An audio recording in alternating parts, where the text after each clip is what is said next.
Au temps des dernières législatures, le député était un modèle. Il marquait ses empreintes dans l'histoire parlementaire par sa politesse, sa pertinence, sa sagesse, son intelligence, sa perspicacité et sa foi en son peuple. Il était un intellectuel de haut niveau, imbu des valeurs bien sénégalais de courage, de courtoisie, bref, de notre culture qui impose le respect dû aux citoyens. Le peuple en tirait des enseignements sur ses députés, l'intellectualité et la tenue étaient au rendez-vous. Au sein de l'hémicycle, leurs idées volaient très haut dans un respect mutuel. Ils abattaient un travail colossal et déterminant qui ne laissait personne indifférent. Et Allah. Tel n'est pas le cas aujourd'hui. Avec cette 14e législature, l'Assemblée nationale est agressée par une certaine race d'hommes politiques à la personnalité bouillante qui manque de respect, de charisme,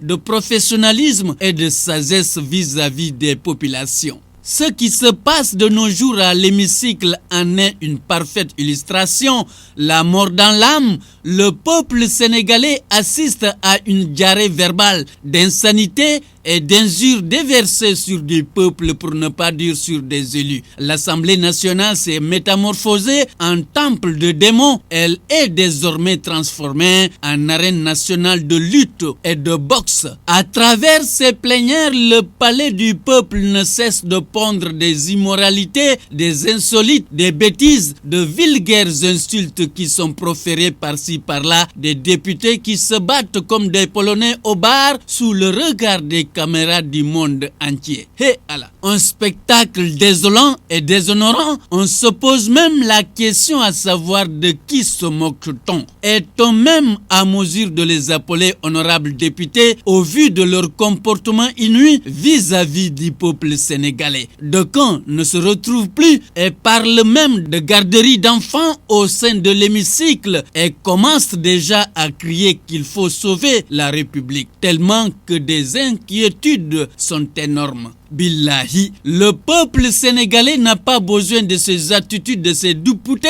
qui ternissent l'image de notre institution parlementaire et banalisent la fonction de député. La qualité des députés, la réforme des textes s'impose car on est en face d'une certaine désacralisation de l'Assemblée nationale et des scènes de violence qui menacent même la stabilité de notre pays. Aujourd'hui, établir des critères pour être député mérite d'être revu au Sénégal car beaucoup d'insuffisances ont été notées relativement au rôle du député. Et nous estimons que c'est aux populations d'élire des députés au suffrage universel direct en fonction de la représentativité départementale, faisant d'eux des porte-voix de leurs concitoyens capables de défendre de l'intérêt général et non pas par les leaders politiques qui dressent les listes basées sur des considérations partiales qui font des députés des acteurs soumis à l'exécutif. C'est ainsi que le parlementaire pourra jouer pleinement son rôle de représentant du peuple et rendre compte dans la circonscription qu'il a portée à l'hémicycle. En attendant, tout homme politique sénégalais doit faire son introspection car le Sénégalais lambda dit toujours que les hommes politiques ont échoué et ils ont montré leurs limites du fait de leur arrogance, de leur impertinence et de leur commérage qui ont fini d'accabler le peuple. L'homme politique doit être un modèle, une référence dont l'expression et l'action doivent susciter l'émulation. Nous ne sommes pas des donneurs de leçons, mais nous constatons que la probité morale de certains députés suscite le doute dans de nombreux esprits. L'Assemblée nationale doit également corser dans son règlement intérieur des sanctions contre des députés champions de l'absentéisme, d'insulteurs ou ayant un comportement qui maudit les règles élémentaires de moralité et de civilité. Le palais du peuple est en train de s'envoler en fumée. On se demande même s'il reste encore quelques députés qui peuvent sauver les meubles. De grâce, Par respect au peuple sénégalais dont vous détenez le mandat, épargnez-nous les comportements avilissants qui déshonorent et qui décrédibilisent notre institution qui nous est chère quand on s'est battu de toutes ses forces afin de figurer en bonne place sur les listes électorales en vue des législatives pour être élu député. Sa conscience devrait s'interdire certaines forfaitures. À bon entendeur, salut.